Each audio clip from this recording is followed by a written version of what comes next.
Salut tout le monde, ici Charles Raymond de Raymond vs Bass. J'espère que vous allez très bien. Aujourd'hui, pour cette vidéo, on va parler de pêche d'automne. C'est ma saison préférée pour la pêche en général, que ce soit pour la pêche à l'achigan, le brochet, le doré, le masquinongé. C'est vraiment le temps de l'année pour essayer de prendre un gros poisson trophée, être capable de prendre plusieurs poissons en même temps parce que c'est comme la période de l'année où les poissons vont se regrouper ensemble, vraiment s'alimenter beaucoup avant l'hiver. Alors il y a plein de choses à savoir par rapport à la pêche d'automne et c'est ça qu'on va faire aujourd'hui. On va parler de pêche d'automne, les leurres, les stratégies, comment s'y prendre, comment pêcher pendant les mois plus frais.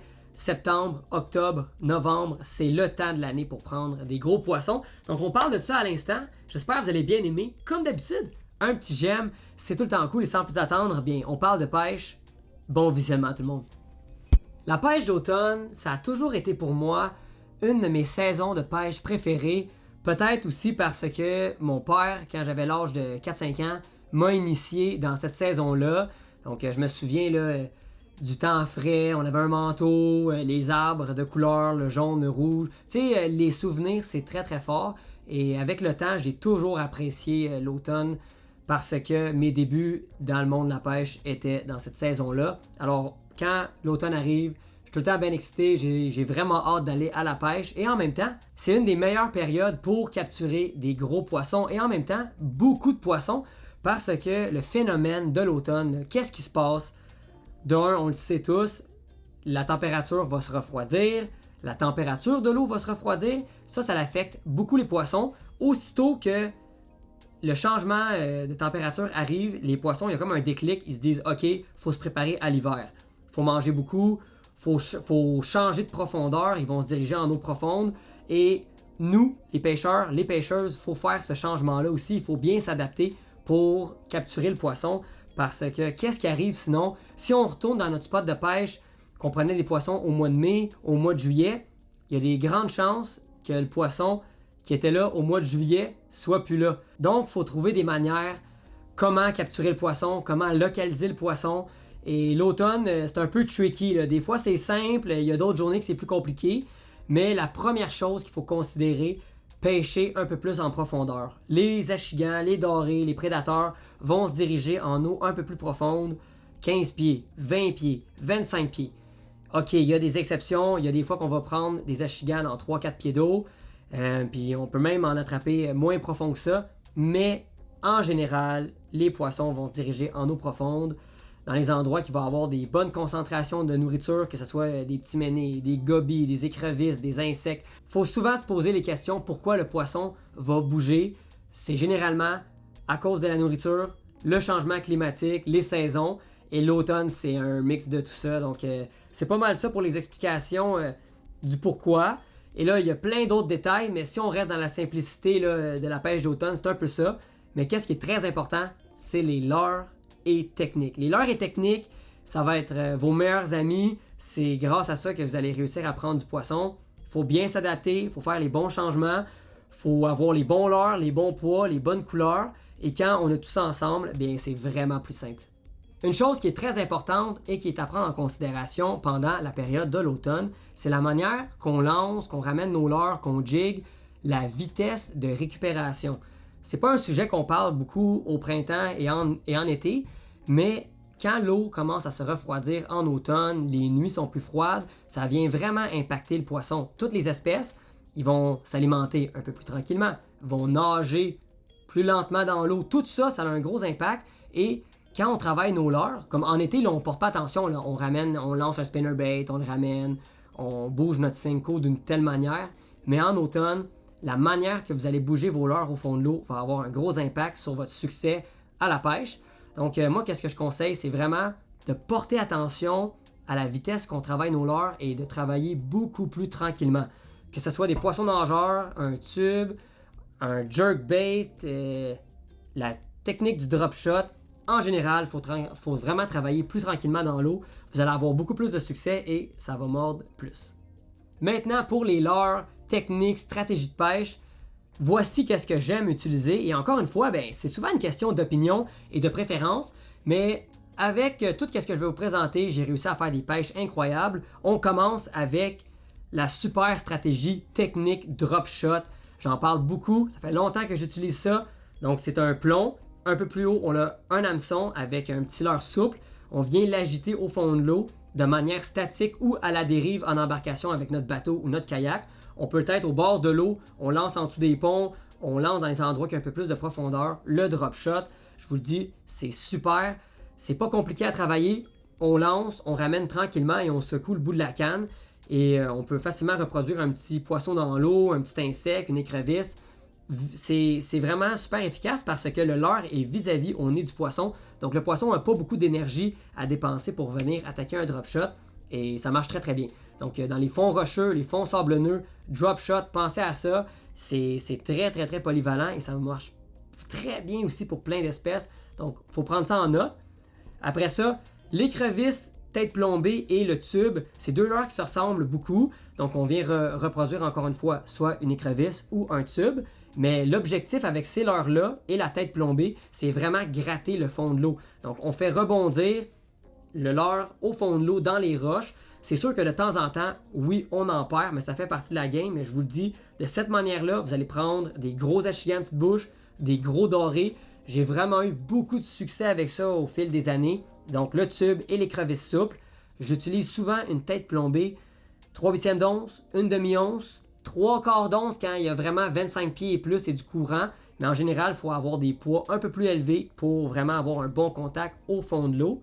Après ça, on a parlé du tube, l'écrevisse, drop shot.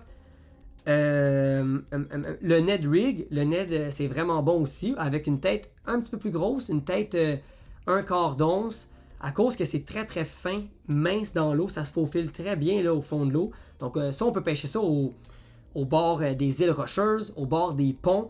C'est souvent une présentation très petite et facile pour un poisson à manger en automne. Donc ça aussi, le Ned, excellent. Et sinon, les poissons nageurs, le crankbait et le jerkbait, c'est à considérer.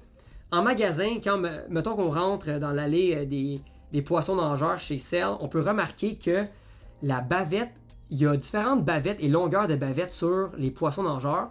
Souvent, la bavette va définir la plongée. Donc en automne, à cause que le poisson est un peu plus en profondeur, je vous conseille de prendre des crankbaits et des jerkbaits avec des bavettes plus longues. On appelle ça en anglais des deep diving. Donc ça va vraiment plonger en profondeur, ça va gratter vraiment dans les roches. On peut lancer directement sur les pointes de roche, on peut travailler ça à vraiment différents endroits, proche des lignes d'herbier, un changement de profondeur drastique. Et le crankbait, j'aime beaucoup ça parce que on peut vraiment jouer avec la vitesse, travailler ça tranquillement. C'est super bon pour plein d'espèces, le brochet, le masquinongé. J'ai attrapé vraiment de tout avec un crankbait. Et la série DT de chez Rapala, incroyable, conception en balsa. Je vous le conseille, c'est eux que j'utilise beaucoup et c'est ça qui fonctionne très très bien.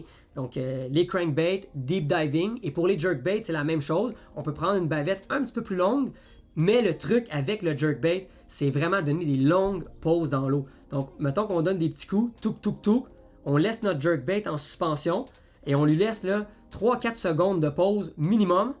Comme ça, le poisson, il peut être intéressé, il peut venir voir qu'est-ce qui se passe. Et le fait que l'eau est froide, les poissons sont un peu plus lents là, à venir s'intriguer. Donc vraiment une bonne manière de travailler le jerkbait et le crankbait.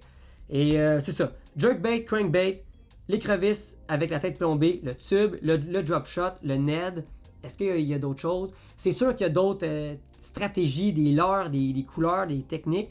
Mais en général, c'est ça que j'utilise de mon côté. Pour les couleurs, j'aime ça rester simple et naturel. Donc le blanc, le green pumpkin qui est comme un verdâtre, le brun, le rouge pour reproduire facilement les couleurs d'une écrevisse, le orangé. Toutes ces couleurs-là en automne, c'est excellent. Et pour les têtes de plomb et les plombs, les poids qu'on va venir ajouter sur nos montages, 3/8 d'once, une demi-once, 3/4 d'once, c'est vraiment là, la sélection de poids que j'utilise pour toucher le fond de l'eau. 15, 20, 25 pieds et plus, c'est ça qu'il vous faut. Utilisez un diamètre de fil tressé mince, 10 à 15 livres de résistance en général que j'utilise pour mon fil tressé avec un bas de ligne en fluorocarbone de 10 livres pour l'invisibilité et avoir une belle présentation au fond de l'eau. Ça, c'est pas mal ma sélection de stratégies de leurres et techniques d'automne. Et c'est pas mal ça pour tous mes trucs que je voulais vous partager. Wow, j'avais oublié de mentionner quelque chose de très important, les cannes à pêche, l'action et puissance des cannes à pêche. Pour une canne à drop shot, à Ned Rig, des petits leurres, des petites présentations très finesse, je conseille une canne entre 6 pieds 10 et 7 pieds, medium, light, fast.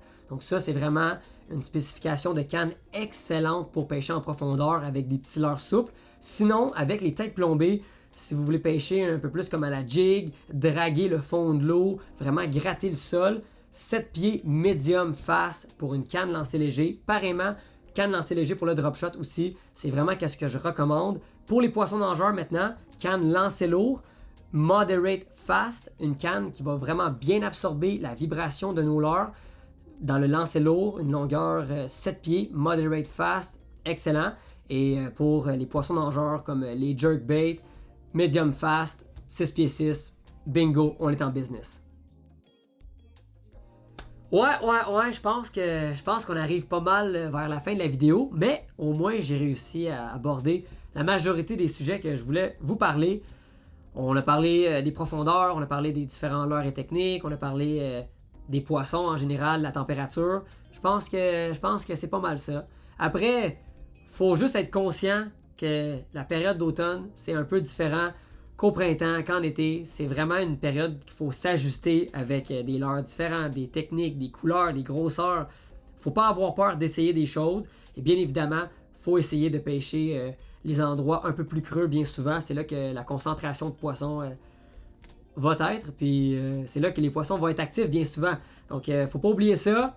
Sinon, si vous avez des questions, comme d'habitude, dans les commentaires YouTube, ça va me faire plaisir de vous répondre. Sinon, sur mon Instagram, Facebook, le site web, je suis là pour ça. Je réponds à vos questions. Et puis là-dessus, je vous souhaite une excellente saison de pêche d'automne. Les meilleures semaines arrivent. Vous allez avoir du fun. Je vous souhaite des gros poissons, beaucoup de poissons.